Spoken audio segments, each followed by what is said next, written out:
We're here because we think you have something important to say, that you have insights that the community at large needs to hear about. I'm doing sort of a close examination of gun violence on the school community. And I know that's something that a lot of you guys have experienced personally, and I want to learn more about that. And so we're going to set up this story booth. It's going to be in a classroom across the corridor here. It's going to be a chance for you to go in and talk about not only the serious subject of gun violence, but also your lives. I want to learn more about who you are, the things that you dream about, your futures, what you hope for, your aspirations, the things that worry you, the challenges that you've faced. We're going to have some prompts, and you can look through those and see which one speaks to you. But really, this is a chance for you to talk about yourselves and to really think more about some of these really serious questions that a lot of you guys have great things to say about. If someone you know has died, who are they and what do you want people to know about them? One person, definitely, Dante McFallo. My friend Dante passed away. I miss him every day. It just happened this year. January 1st, I was hanging out with him not even a week before that. He was gunned down New Year's morning in about the afternoon, and I heard that he got shot 9 times. While we were talking on the phone, a video call talking about his little sister, about her birthday that was 9 days later, and the jokes we were gonna play on her, and how much he loved her. It just broke me that, I could have stopped that. I could have did anything to fix that. It was New Year's Day that I got a call around 2 o'clock from another student of ours, and it was one of the worst days of my life. Because I had to tell myself that in that moment, it's not about me, it's about the student calling me. He called me to say that Dante had been shot a bunch, and it had just happened, and he was elevated. He was up there, he didn't know what he was processing, and it was just all these emotions overcome at once. Yeah, I was going through it. Couldn't even bring myself to school because everything just reminded me of Dante. There was this new guy here. He's still here, not really much new, but every time I looked at him for the first couple of days when Dante passed, it was like, Dante? From the back, and then it would just break my heart when he turns around. I just realized, he's not here no more. And in that moment, I kind of discovered my role here at this place. It's to be that person that can help them absorb all that negative energy. There's a big empty spot where he should be. He should be here. A young man like Dante McFallo, there's absolutely no reason for a young man, 18 years old, with really so much potential to be shot to death 9 times in broad daylight. Dante, who was earlier in this school year, was this tall, skinny kid, and he was 18, I think, and he used to come up to the front to make phone calls to his mom specifically. And he unabashedly would tell her that he loved her, and he would call her mommy. Mommy, I'm coming home. And it was just, there was something so endearing. There was something very endearing about, just hearing this 18-year-old kid call his mother mommy. I just wanted him to grow up and be happy. Whatever he did, I just wanted him to be happy. The big thing is what do I want people to know about Dante? He was fantastic. When he was at school, he wouldn't hurt a fly. He loved playing games. He was your typical teenage boy. He was a very loving, caring, beautiful child. He'll never watch his sister graduate, and she misses him so much. And I hear her at night crying, wanting him to come home. And it's brutal. He was the best person ever. He was so smart. When it came to school too, he was always like headstrong for his work. He got it done, but it was a struggle to get there. But once he got there, he just blasted off by himself. I would really want people to know that he had a really bright future, and he really still wanted things for himself. He wanted things for not only himself, but for his friends. It's sad to me to know that he's never, ever going to be here again. And that this is literally all I have left. And it breaks my freaking heart. He really wanted the best, and he really wanted everything for him. He wanted to be successful and just make it through life, literally just make it through life day by day. This is my baby. His name is Dante McFallo. And I hope he is remembered.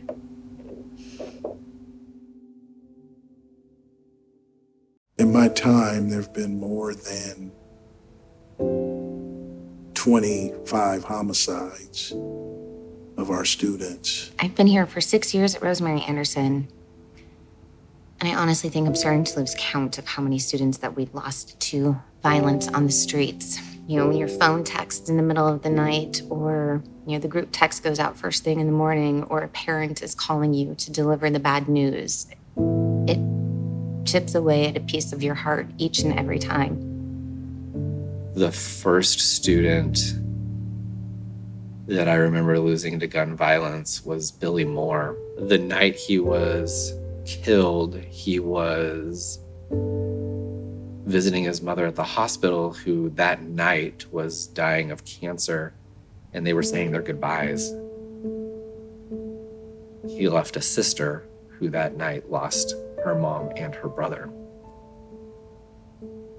Billy Moore was the first student that I knew who died. Isaiah started out fierce when he came here, but also had this tremendous smile. Sammy was, his brother had died, and now we have his sister here, and she's the last of them, and it's heartbreaking. Dante, Brandon, Travion. I don't want to forget these students, these boys, these young men. And I'm really afraid that I'm going to. Alexander Martinson. This kid had spent time in and out of the foster care system. He had siblings that he was separated from, and he made every point to see them as often as he could. He was the most loving young man I think I had ever met. And ultimately, he was shot and killed. I can't explain how that felt to get that news on Father's Day of 2021. To be perfectly honest, I just wanted to stop teaching. Man, things are getting hard. I mean, all the violence that's happening this year, within the last few months, the beginning of the year, having students shot right outside of our school and come in bleeding all over cafeteria floor and just being viscerally involved in that and seeing that the pain and the confusion and not just the victim who got shot, but just in everybody and just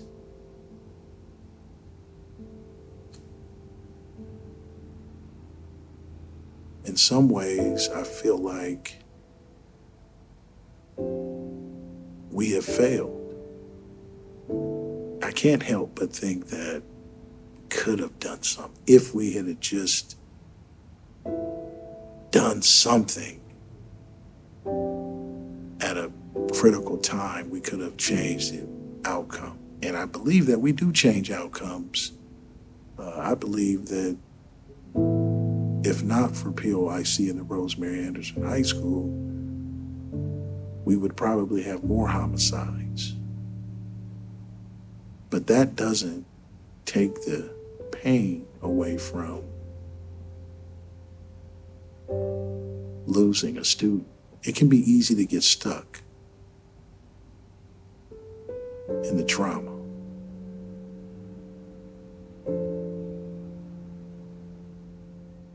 A lot more people I've met in Rosemary have died than in Reynolds. I've had a lot of friends here, and I probably count almost each one of my fingers of a person that's passed away. I lost my best friend, and he was a good person, one of the most, unique people that I've ever came across. Just standing out by my window at night, I hear gunshots. I know people who have been hurt by guns, died by guns. I lost, I'd say, about 3 friends to gun violence, and the one that affected me most, was my friend Alex. My brother's Isaiah Maze. He was just walking to the store to get a bag of chips with his girlfriend. It was like 5:30. And it was someone we knew too, because we all used to hang out together. What is it like being a teenager living in Portland, Oregon? Scary. I mean, I could get shot walking down the street, either just for being Black or talking to the wrong people. Us kids are getting shot for no reason. It's dangerous. Kids want to be something that they don't even know about. It's sad that people don't understand the real power behind them, the real, the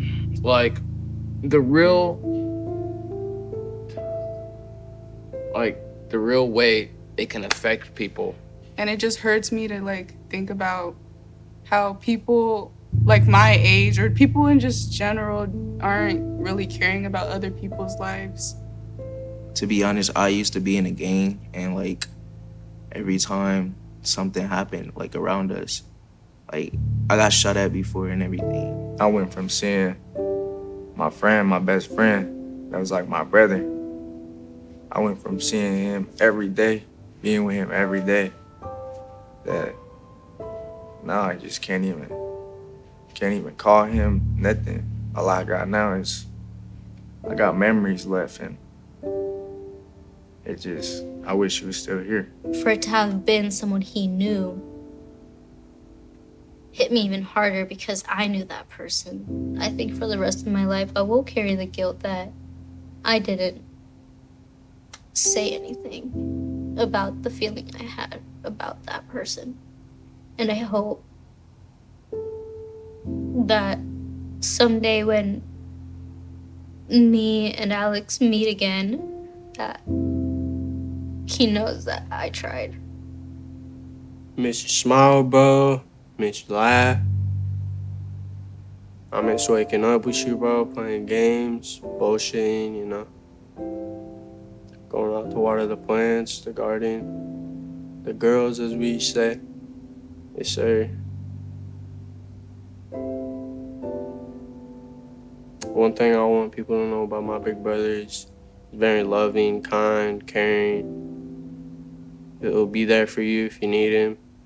He'll tell you right from wrong if you need to be advised on something or situation.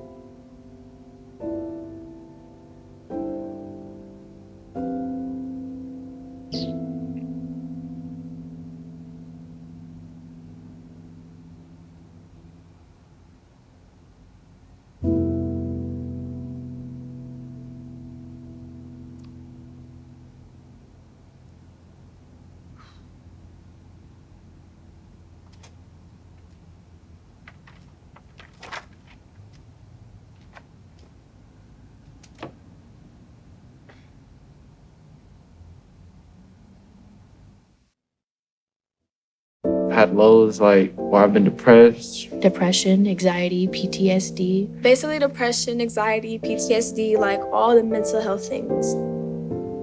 I was overwhelmed with the amount of trauma and the amount of experiences these kids have. The job that I had before working tutoring math was as a mental health professional, and I worked for quite a number of years in southern New Mexico. The same trauma that I see there through killings and violence and stuff like that is kind of mirrored, and the same sort of trauma I see here. Sorry, I'm getting emotional, but with Dante passing, of course, that's a big challenge.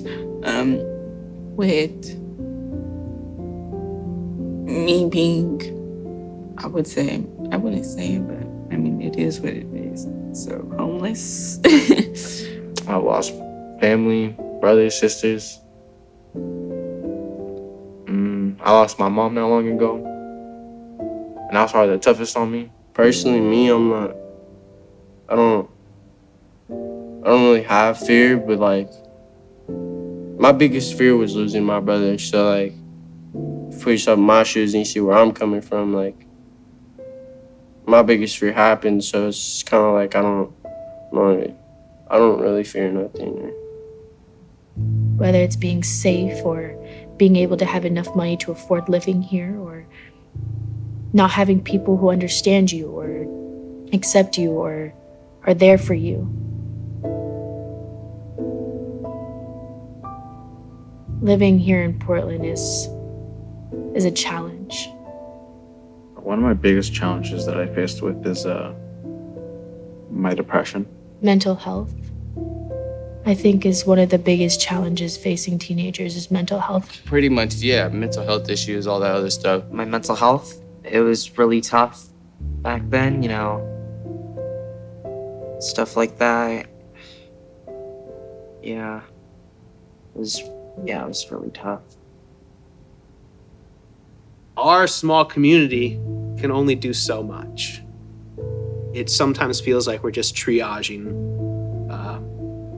all the bad things. How do we help them move through an educational program that requires an accumulation of credits in a systematic way while they're dealing with all of the crazy chaos in their life, whether it's, you know, immediate death of immediate family members or sick family members at home or kids. The biggest challenge facing teenagers, at least that I've seen in this school, is being able to kind of uncloud everything in front of them and be able to catch a glimpse of what is possible despite how they've been traumatized. School is definitely a challenge for me, waking up every day, especially having to take care of myself, provide for myself, and balance everything else out of my life while attending school and working and having a kid. But life is life, and you gotta play the hand you're dealt. I guess the way that I dealt with them is having a lot of hope that at some point what I was feeling at the moment would go away.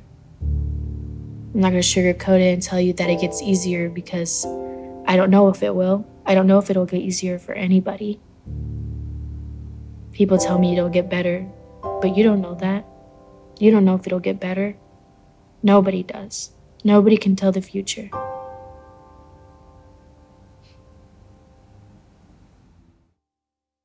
How is Rosemary Anderson different from the school you attended before?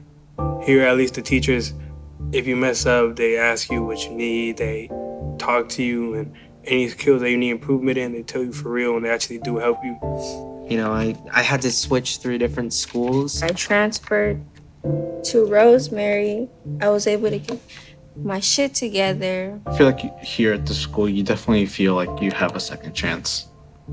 When students come to Rosemary Anderson, 9 times out of 10, it's because they've run out of options. They're looking for a different experience, and they're looking for guidance from adults who believe in them and are open to see something else in them that no one else has been able to recognize.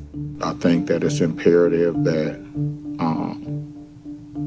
teens have someone that looks like them, that sounds like them, that they can relate to, someone that's a real true role model. And in my case, someone that they really can't say, you don't know what it's like, because I definitely can relate to them and come from the same type of struggles and challenges that they have. Before I started here, I had like all Fs, like all kinds of Fs. And being at this school, I have all As. I come to school wanting to come to school, you know? Usually, like, before I fucking hated it. Relationships are first and foremost with these kids. You know, the learning comes after that relationship is built. The learning won't come, honestly, if that relationship is not built. Sometimes it feels more like you're best friends with the teachers rather than just it being a stern student-teacher relationship. We all are family here. We all love each other. It's just a lot of kids that you can really connect with, you know, and the teachers, you know, they're able to spend a lot of time with you. You have like more like weight lifted off of you because you know your teachers are there to support you. How is Rosemary Anderson different from the school you attended before? Well, it's different because I actually get the help I need when I ask for it. The teachers like take care of you. If you like need a sleep or something, they'll let you like take your own time to sleep. The last school I attended was Park Rose High School, and didn't really get a lot of one-on-one time with my teachers. And since I switched, I definitely see a change in that. So much of what we do at the beginning of welcoming a child into our program is helping them adjust and helping them see what we can do, what we really have to offer. And so much of that is around relationship building. But we also have, and I don't know how we do it, but we also have to make so much room for people dealing with the hardest things that somebody could be dealing with in life. During my middle school experience, I was homeless for a short time, and so that was something that had already made school difficult for me because I developed trauma experiences from that time. And this year they worked with me, and I'm now 21 and I'm finally graduating high school this year. I had really bad habits about doing homework and stuff, and it's just, as soon as I came to Rosemary, it's like all of that just kind of melted away. It's a lot more hands-on, and I feel like I can get the help I need. It doesn't feel like a teacher is a teacher to you. It feels like a teacher is someone there to actually just support you and help you. It feels like someone's there to actually be on your team. Like family, basically. I call this school a family, a safe place, a place where I can go to anybody here and not be judged about anything that I say or anything that I have done. Our kids have trauma, they hurt, they're in pain, they have trust issues, they've been abused, they have addiction issues, but they're human beings. And at the end of the day, they need a soft spot to land, and they need adults who trust them and believe in them and are willing to meet them where they're at.